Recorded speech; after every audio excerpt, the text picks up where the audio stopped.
Kesaksian warga soal sarung yang dipakai kerangka di mobil polisi, warga sering berikan makan. Sarung yang ditemukan dari dalam mobil yang terparkir di aspal Polsek Ujung Pangkah, Gresik, mirip dengan milik ODGJ yang sering lewat. ODGJ tersebut sering jalan kaki di wilayah Banyuurip Ujung Pangkah.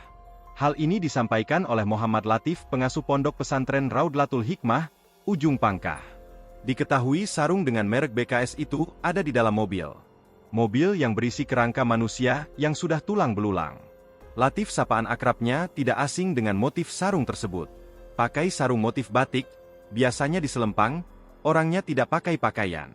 Saya terakhir melihat, bulan 10, Oktober, ujarnya, Rabu, 12 Maret 2025. Sejak bulan Oktober 2024 hingga Maret 2025 dia sudah tidak melihat lagi, ODGJ tersebut berjalan kaki. Biasanya juga riwariwi di depan Polsek Ujung Pangkah.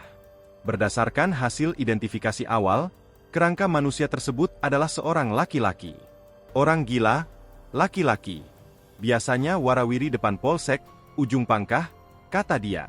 Nah, kadang-kadang warga memberikan makan kepada ODGJ tersebut.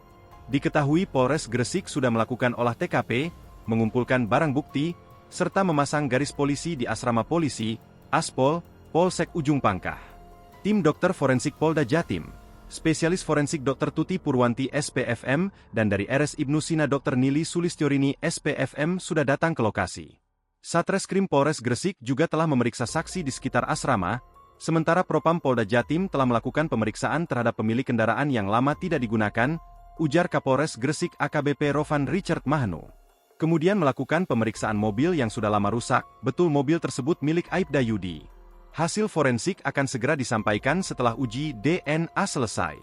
Dari hasil forensik akan dilakukan pencocokan kepada ciri-ciri orang yang sering main ke Aspol Ujung Pangkah. Apabila ada informasi terkait penemuan kerangka manusia silahkan hubungi Polsek, Satreskrim Polres Gresik, tutupnya.